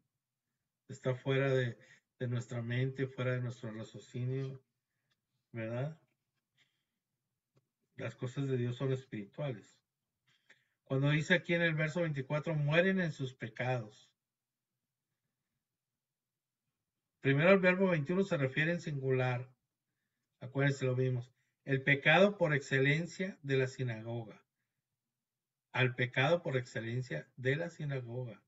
De los que estaban en la sinagoga. Era el pecado, ¿verdad? Que es el de la incredulidad frente al Mesías. También San Pablo nos lo dice en Romanos 11:22. Aquí muestra, en el verso 24, que cometido aquel pecado, los demás pecados permanecerán también. Es como una tremenda condenación en vida que Jesús anticipa a los hombres de espíritu farisaico. Entonces, no recibir a Cristo, que es un pecado singular.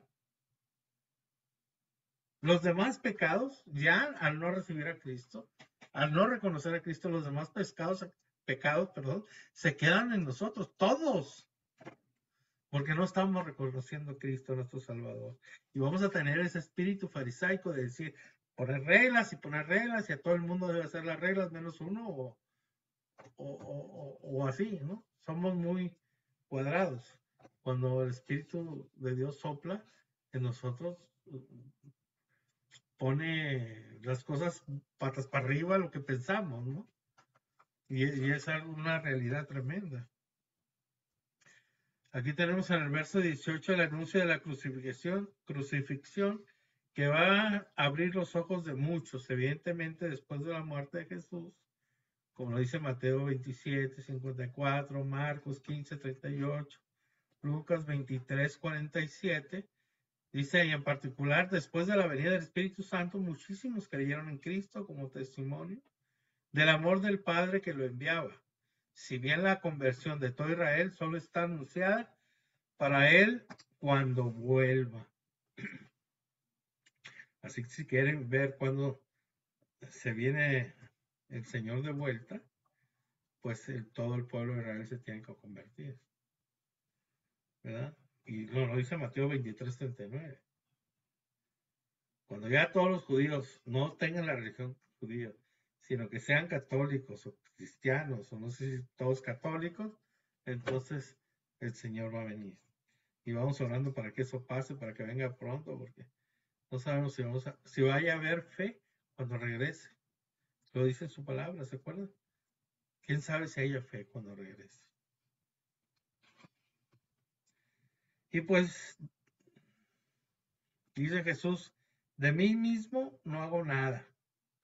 Aquí admiramos el constante empeño de Jesús por ocultar, a fin de que toda la gloria, ocultarse él mismo, para que toda la gloria sea para el Padre.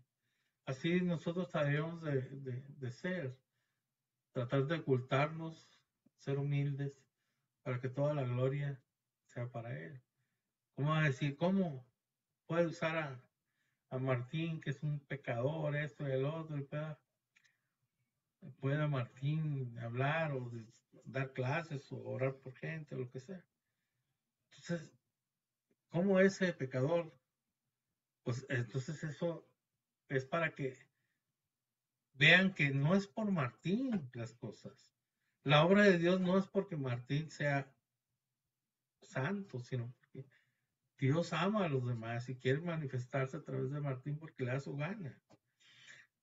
Pedro negó 3 veces a Jesús y tuvo chance no fueron seguiditas, fueron un lapso de tiempo, pudo arrepentirse en la primera y ya no volverlo a negar. Y sin embargo, de ese pecador, de ese que le dijo, quítate de aquí, Satanás, porque, ¿verdad? Tú piensas como los hombres, no como Dios. Entonces, ese pecador lo usó. Ese que se fue y se peleó luego con Pablo, porque hipócritamente estaba recibiendo a los judíos de otra forma, en vez de los gentiles, haciendo las cosas como los judíos, porque le daba miedo a él que lo criticaran, y se peleó Pablo con él y le dijo, o sea, ese pecador, ese así como era Pedro, lo usó para hacer la piedra de la iglesia, el papa, ¿no? El dirigente, y siendo pecador, todos somos así, todos somos pecadores. Si nos dejamos usar por el Señor va a hacer grandes cosas en nosotros. Y Él quiere tomarnos a nosotros para llevar su palabra, su amor, su misericordia, su perdón a la gente, que lo conozcan, que es un Dios vivo, que nos ama, que nos perdona, que nos salva, ¿no? Es lo que quiere el Señor de nosotros. Creyeron en Él, dice el versículo 30. Al hablar así, no muchos fariseos, sino muchos del pueblo judío. Esos comprendieron este misterio de la sumisión filial, o sea, filial de padre e hijo, y amorosa de Cristo al Padre, ¿no? Que aquellos no entendieron. Nos vamos a San Juan 8, 31 al 40. Decía pues Jesús a los judíos que habían creído en él: si se mantienen en mi palabra, serán verdaderamente mis discípulos y conocerán la verdad, y la verdad los hará libres. Ellos le respondieron: nosotros somos descendencia de Abraham y nunca hemos sido esclavos de nadie. Esa es la mentira. Nunca hemos sido esclavos de nadie. No fueron esclavos en Egipto, no fueron esclavos de Babilonia, no fueron esclavos de asirios, no fueron esclavos, no eran de los romanos. O sea, pero fíjate, ¿cómo?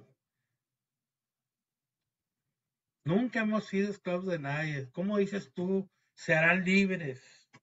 Jesús le respondió: en verdad les digo, todo el que comete pecado es un esclavo, y el esclavo no se queda en casa para siempre, mientras el Hijo se queda para siempre.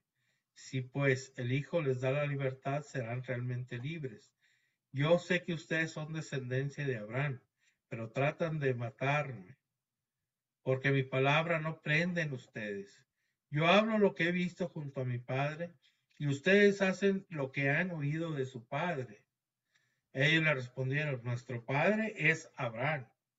Jesús les dice: si son hijos de Abraham, hagan las obras de Abraham, pero tratan de matarme, a mí que les he dicho la verdad que oí de Dios. Eso no lo hizo Abraham. Palabra de Dios. Aquí están diciendo, fíjense, si quieren ser mis verdaderos discípulos, debemos de confiar en el Señor, creer en el Señor, seguir al Señor. El discipulado, el ser discípulo de Cristo se empieza por creer primero. ¿Qué estamos creyendo en nuestras vidas? O sea, ¿estamos creyendo al Señor o estamos creyendo lo que nosotros creemos que es bueno, lo que nosotros pensamos? Yo sí creo en la religión, pero esto no me gusta, esto no me gusta. En mi relación que Dios no puede haber esto, que es como el restaurante, me da los tacos sin cebolla, sin cilantro, le pone limón, le pone el otro, o sea, y no es así, o sea, creemos total para ser discípulos del Señor, ¿no? Implica pues escuchar constantemente la palabra de Jesús, implica aprender constantemente de Jesús. Para permanecer fieles a la palabra de Jesús, tenemos que estudiarla, si no, pues vamos a inventar nosotros. Como hay tantos que escucho que inventan, que dice la palabra de Dios y no dice nada, no es cierto. O sea, tenemos que estudiarla constantemente y pensar en lo que Él dijo hasta apropiarnos de todo su significado, de entenderlo, de vivirlo, ¿no? También implica obedecer constantemente la palabra de Jesús. No la estudiamos simplemente por interés académico o para probar, o sea, para probarnos intelectualmente que sabemos mucho, sino para descubrir lo que Dios espera de nosotros. Allí a que no entre lo que yo creo, sino entre lo que Dios quiere. Entonces, seguir y servir a Jesús nos trae la libertad de miedo, porque somos muy miedosos para hacer eso, para hacer el otro. Pero cuando vamos a servirlo y a seguirlo y dar nuestra vida a Él, o sea, nos trae esa libertad de vivir sin miedo a morirnos, porque uno de los principales miedos es la muerte. Pero el pensar como un verdadero cristiano, un discípulo del Señor, es morirte para estar con Él, O sea, yo quisiera ya estar en el cielo, y lo decía San Pablo, ¿verdad? Y lo decía Santa Teresa de Jesús, ¿no? Por eso les digo yo que mi oración es decirle al Señor, y tomándolo de San Pablo, y decirle, Señor, tú sabes que mi cuerpo es la cárcel de mi alma ya quisiera morir, perdón, mi alma ya quisiera salir hacia ti. Y entonces digo las palabras de Santa Teresa, por eso muero, porque no muero. O sea, el querer estar con el Señor, el anhelar estar con el Señor, o sea, te quita el miedo a morirte. Mi mamá cuando estaba muriendo en los últimos momentos de su vida, estaba feliz. Estaba feliz porque el Señor ya venía por ella. Porque el Señor le había dicho que le dio la oportunidad de despedirse de sus hijos, de sus 7 hijos y de toda la gente. Le dio la oportunidad de hacerlo. Pero ya no quería irse a la casa. Ella quería irse con Jesús. Y le dijo a mi papá, yo no voy a regresar a la casa. Jesús va a venir por mí. Y ella estaba feliz. Ella quería estar con el Señor. Ella creía en el Señor. ¿Me entienden? O sea, pierdes el miedo al ser discípulo del Señor a la muerte. Mi mamá, tiempo atrás, tenía miedo a morirse, tenía miedo por el hecho de, no por el hecho de vivir, sino el hecho de llegar al Señor, y soy bien pecadora, y cómo voy a llegar con el Señor, y luego mi juicio, ay, qué miedo, ¿verdad? Sin embargo, ya a los días de su muerte decía, ella estaba feliz, ella quería irse con Jesús y quería correr hacia Jesús, ¿verdad? Entonces eso es lo que, y eso, ese escrito, ese testimonio, mi papá lo escribió todo el testimonio de fueron 2 meses de hospital, y escribió lo de las enfermeras, y como veían que brillaba mi mamá y tenían miedo, y le decían a mi papá, oiga, su esposa le brilla la cara.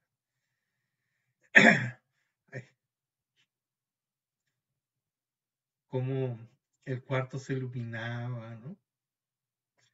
Y las enfermeras se sacaban de onda, ¿no? Pero ella estaba feliz. Eh, Sufrió mucho, muchísimo, esos 2 meses. Pero no tenía miedo, no tenía miedo de morir. Entonces, ella duró más de 30 años predicando. Entonces, ella sirvió al Señor, anunció su palabra, predicó por muchos lados. Entonces, ella libre, ¿verdad? Y el estar con Jesús era un anhelo que tenía, ¿verdad? Que vale la pena, ¿no? Como los anhelos de los santos, ¿verdad? Que saben que ahí está Jesús, ¿verdad? Tú sabes, Señor, que mi cuerpo es la cárcel de mi alma ya quiere volar hacia ti, ¿verdad? Eso decía San Pablo, o sea, imagínense, el que es discípulo de Cristo ya no va solo por la vida, sino siempre es en compañía de Jesús, y eso destierra todo temor. Si verdaderamente Jesús está contigo, verdaderamente me significa, es que a veces decimos las cosas de palabra, pero ya en la práctica verdadera, ya cuando estás ahí muriéndote, mira que yo he estado varias veces a punto de morirme. Ya cuando estás ahí eres, a ver si es cierto, a ver si eres tan macho. Y muchos no aguantan ese momento, ¿no?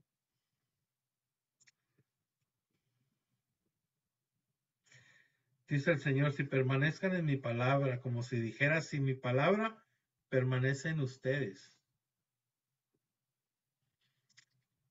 La libertad de los hijos de Dios se funda en la buena doctrina. La vida eterna es conocimiento. Lo que dijo Jesús de la libertad, pues molestó a los judíos. Pretendían que no habían sino, o sea, que decían que nunca habían sido esclavos de nadie. En un sentido está claro que aquello pues no era verdad, ¿no? Habían sido esclavos casi siempre. Y en el verso 33 dice, los que replican a Jesús no son los que creyeron, sino los enemigos que se dan por aludidos, que les están hablando a ellos, ¿no? Según se ve por lo que sigue. La falsedad de su afirmación es notoria, pues los judíos fueron esclavos en Egipto, en Babilonia, etcétera. Y en ese momento, pues dependían de Roma, porque los tenía conquistado Roma, ¿no? Inclusive, pues les pusieron a su emperador, a su rey, que no era judío, ¿no? Herodes no era judío y se los impusieron a ellos. Jesús, pues, les estaba hablando de otra esclavitud. Dice, el que comete pecado es esclavo del pecado. La verdad, pues, es que el pecador nunca hace su voluntad, sino la del pecado. Y luego ya en el versículo 37 Jesús hace una pregunta, ¿verdad? Y se dirige a las autoridades judías hostiles a Jesús y no a los judíos que habían creído en Jesús. En este pasaje Jesús asesta un golpe de muerte a una pretensión que era de suma importancia para el pueblo judío o para los judíos que estaban ahí. Abraham era para ellos la más grande figura de la historia de la religión, el padre de la fe. Se consideraban seguros y salvos en favor de Dios simplemente por ser descendientes de Abraham. O sea, yo soy descendiente de Abraham, ya por eso soy salvo, ¿no? Ellos decían. Porque Abraham le había prometido todo eso, ¿no? Pero Jesús les dice que no, ¿verdad? Que son hijos del diablo, van a ver ahorita. En Juan 8, 41, 48 nos dice, ustedes hacen las obras de su padre. Ellos le dijeron, nosotros no hemos nacido de la prostitución. No tenemos más padre que a Dios. Jesús le respondió, si Dios fuera su padre, me amarían a mí, porque yo he salido y vengo de Dios. No he venido por mi cuenta, sino que Él me ha enviado. ¿Por qué no reconocen mi lenguaje? ¿Porque no pueden escuchar mi palabra? Ustedes son de su padre el diablo y quieren cumplir los deseos de su padre. Este era homicida desde el principio y no se mantuvo en la verdad, porque no hay verdad en él. Cuando dice la mentira, dice lo que sale de adentro, porque es mentiroso y padre de la mentira. Pero a mí, como les digo la verdad, no me creen. ¿Quién de ustedes puede probar que soy pecador? Si digo la verdad, ¿por qué no me creen? El que es de Dios escucha la palabra de Dios. Ustedes no las escuchan porque no son de Dios. Los judíos le respondieron, ¿no decimos con razón que eres samaritano y tienes un demonio? Palabra de Dios. Pues cuando se encontraron Jesús y los judíos, lo falso se encontró con lo verdadero. La religión judía que llevaban en ese momento, falsa, se encontró con lo verdadero y la verdad que es Jesús. Entonces era inevitable que lo falso quisiera destruir a lo verdadero, ¿no? Jesús acusó a los judíos de ser hijos del diablo porque sus pensamientos se proyectaban a la destrucción de lo bueno y al mantenimiento de lo falso. Porque toda persona que trata de destruir la verdad está haciendo las obras del diablo. En el versículo 43, pues nos deja una profunda enseñanza, según la cual para comprender la palabra de Jesús hay que estar dispuestos a admitirla y a creer en su misión. Los judíos lanzaron sus acusaciones contra Jesús y acusaron a Jesús de samaritano y de poseso, ¿no? Al llamarle samaritano, lo acusaban de ser enemigo de Israel, porque había una enemistad de muerte entre los judíos y los samaritanos. Jesús dice, yo no estoy buscando los honores que me pueda dar este mundo, pero hay uno que pondrá en su día las cosas en su sitio y asignará a cada persona el honor que le corresponde. Pues está duro, o sea, el Señor está anunciando cosas que no pueden comprender y se sentían como tontos que alguien estuviera hablando de esa forma, que no era fariseo como ellos, y que les dijera esas verdades que ellos no las aceptaban. Para ellos era una persona que estaba diciendo blasfemias en contra de Dios. Juan 8:49 al 52. Respondió Jesús: yo no tengo un demonio, sino que honro a mi Padre, y ustedes me deshonran a mí. Pero yo no busco mi gloria. Ya hay quien la busca y juzga. En verdad les digo, si alguno guarda mi palabra, no verá la muerte jamás. Le dijeron los judíos: ahora estamos seguros de que tienes un demonio. Abraham murió, y también los profetas. Y tú dices: si alguno guarda mi palabra, no probará la muerte jamás. Palabra de Dios.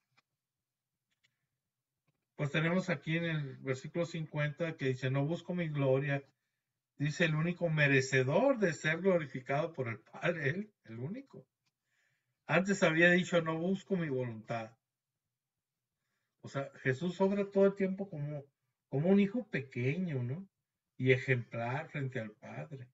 Se hace chiquito para darle toda la gloria a su Padre. Aquí se nos pone como modelo perfecto de la infancia espiritual, que es la síntesis de las virtudes del Evangelio, las virtudes evangélicas. Hacernos pequeños. Y la garantía de las más altas promesas. La humildad de Jesús, la humildad de la Virgen María. O sea, es un ejemplo que debemos de seguir. Y todos nuestros actos es, ¿verdad? Es darle la gloria al Padre dando testimonio que Jesús es nuestro Señor, nuestro Dios, nuestro Salvador, para la gloria de Dios Padre.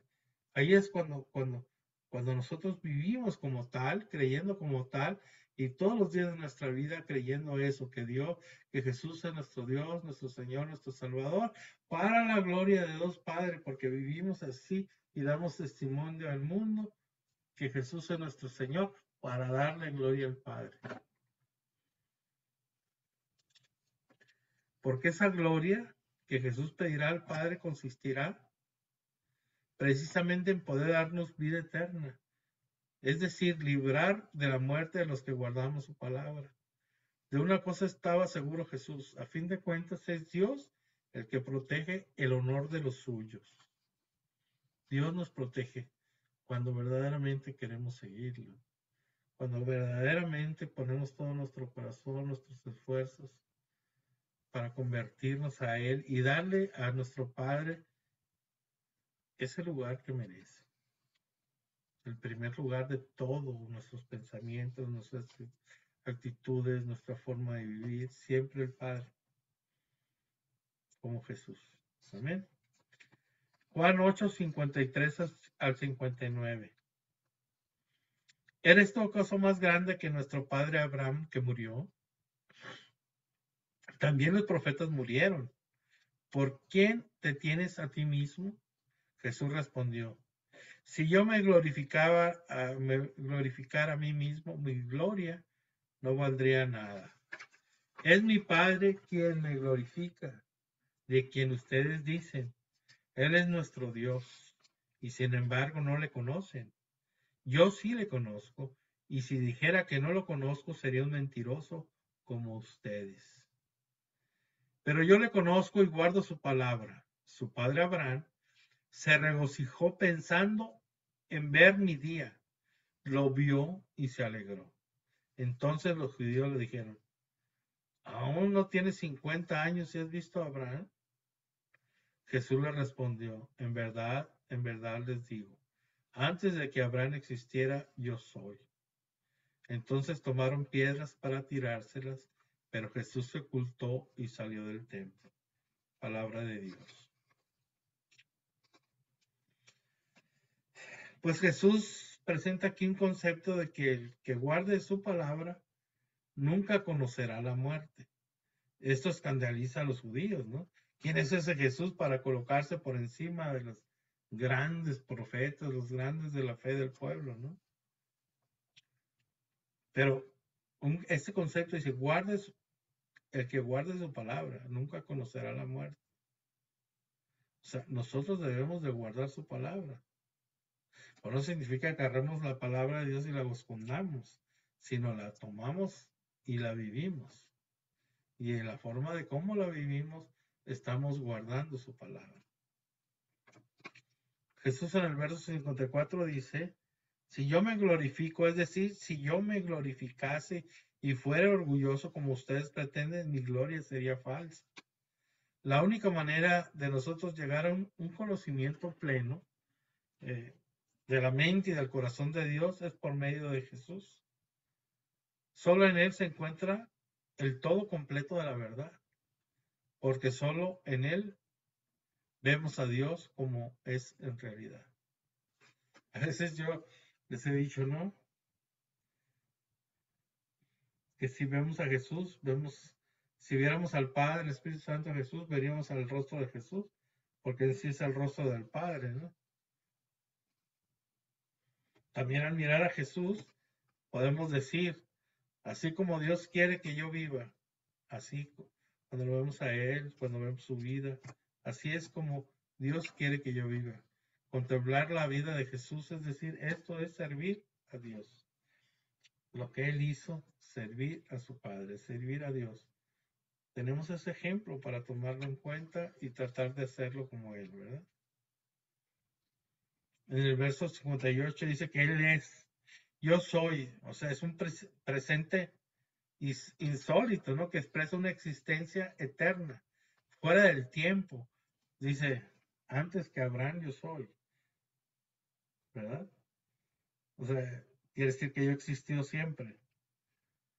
Fuera del tiempo, donde la divinidad de Jesús es llamada el Espíritu Eterno. ¿Cómo es que tú, le preguntaron a Jesús, puedes haber visto a Abraham si no tienes ni 50 años? Esa era la edad en la que se retiraban los levitas de su servicio, como nos dice Números 4:3.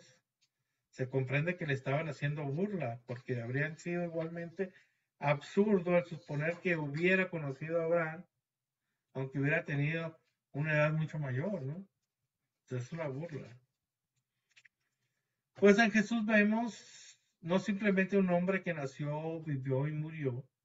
Vemos al entero Dios, el Dios de Abraham, el Dios de Isaac, el Dios de Jacob, que era antes de empezar el tiempo y que será cuando el tiempo ya no sea más, que siempre es. Es Jesucristo. En Jesucristo se ha representado la humanidad de Dios eterno. Es lo que les decía. Jesús es el rostro de Dios. Si viéramos al Padre, vemos el rostro de Jesús. Si vemos a Jesús, pues a Jesús.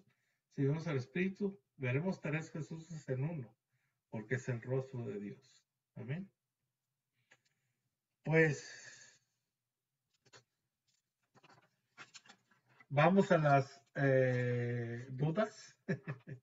A ver cómo andamos. ¿Qué les ha parecido esta clase? ¿Cómo han visto todo este acontecer en los días de Jesús? ¿Alguna pregunta? ¿Alguna duda?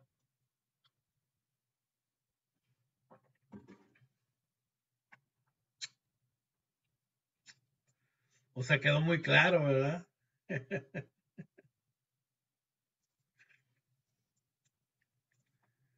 O sea, vamos un poco rápido porque también, pues, si no, no vamos a acabar. No me puedo meter muy profundo y vamos rápido porque, pues, cuando menos 2 capítulos. El lunes pasado vimos un solo capítulo, el capítulo 6 de San Juan. Vamos 7 y 8, ¿verdad? ¿Qué piensas, Lucy? ¿Qué comentas? ¿Qué dices? El capítulo 7, yo estaba pensando lo peor de sus hermanos, ¿verdad? Que lo mandaban al matadero a Ajá. nuestro Señor, pero en sí Él los estaba cuidando porque no querían que fueran perseguidos a causa de De su nombre. Ujú. su nombre exactamente. Y yo digo, bueno, Y por es eso que hay los envió primero y luego se fue él solo. Y de incógnito dice la palabra, ¿no? entonces, sí, es algo muy que, bueno, en veces leemos, pero no reflexionamos la vida judía, ¿verdad? Porque cómo viven, sus preceptos que tienen, sus leyes, entonces Es muy no, interesante la fiesta de los tabernáculos, porque en esa fiesta estaba predicando el Señor. Entonces agarra los acontecimientos de de esa feria para decir yo soy la luz del mundo, para decir vengan a mí los que estén sedientos, yo les daré de beber. Y así, o sea, es muy interesante, ¿no? Cómo toma esos acontecimientos para hablar, ¿verdad? Y para decir, y para nosotros poderlos entender a qué se refería y de dónde estaba sacando eso, ¿no? Que al fin y al cuentas, pues nosotros bebemos de esa agua viva que sale de su costado, que era agua y sangre ya, ¿verdad? Cuando el soldado le hace con la lanza el agujero, la llaga del costado, ¿no?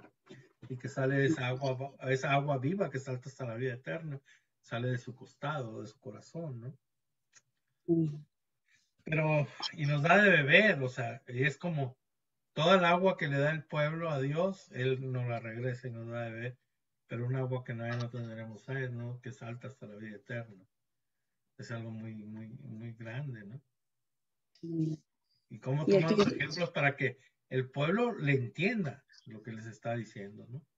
exactamente como en el capítulo 28 de, bueno, diga, el capítulo 8 en el versículo 28, y añadió, cuando levanten en alto al Hijo del Hombre, entonces conocerán que yo soy, ¿no? Palabra del Señor, wow, qué palabras. Cuando levanten en alto al Hijo del Hombre, ¿verdad? Lo que hace Dios, que nos O enseña sea, que Él es. comprenderán, ¿por qué comprenderán? Entonces te vas a cuando levantaron a la serpiente, que todo el mundo la veía, ¿te acuerdas? Que mandó a Moisés, Dios, a hacer una serpiente de bronce y la levantó. Y todo el que, o sea, porque era la plaga de las víboras y les picaba y se morían. Entonces, con eso, el que viera a esa serpiente se salvaba, se aliviaba, ¿no? Entonces, ahora el que ve al Hijo del Hombre levantado, o sea, se salva, Es la cruz, se sana. que reconozcamos. Sí, ¿verdad? O sea, tiene su... Es O sea, no, se está demasiado, hablando, acuérdense, al pueblo judío, ¿verdad? sí, un símbolo. No a nosotros, al pueblo judío. Claro, nosotros tenemos que tomar el texto y el contexto, porque si no es pretexto y inventamos cada cosa, sino tenemos que tomar el texto y el contexto, a quién se está dirigiendo y todo, para poder entender lo que dice Jesús. ¿Cómo Como lo aquí, aplicamos a nosotros? como continúa, entonces conocerán que yo soy. Y yo lo Ajá, leía de corrido como nuestro lenguaje, ¿verdad? ajá. Pero ¿qué está diciendo? Yo soy, es Yahvé. Yo me Yo quedo, ay, soy, ya ves, sí. imagínense, a O cosas sea, que se fue nos la pasan. blasfemia, o sea, era una gran blasfemia que podías matarlo, pedrada. Exactamente, ¿verdad? Muy enriquecida la palabra. Aquí necesitamos mucho que enfocarnos a seguir estudiando, ¿verdad? Para seguir aprendiendo y entender y Sí. conocer al Señor, más que nada. Sí, por eso me gustó hablarle de la fiesta de los tabernáculos, para que supieran ustedes de cómo era, ¿verdad? Sí. Para que tengan una idea del contexto de la situación que se estaba viviendo en ese momento, en ese preciso momento, de dónde sacó las palabras Jesús para hablar y para poner lo que estaba sucediendo en ese momento, ¿verdad? Como un ejemplo para que ellos vieran. Ellos estaban llevando el agua y decía, vengan a mí todos los que están sedientos, vengan a mí, ¿verdad? Gracias, hermano Martín. Gracias, gracias. Y buenas Gracias noches a Dios. porque ya me están esperando aquí las niñas. Ándale, pues, Buenas sí, Dios te bendiga. noches, gracias. Voy a cortar aquí.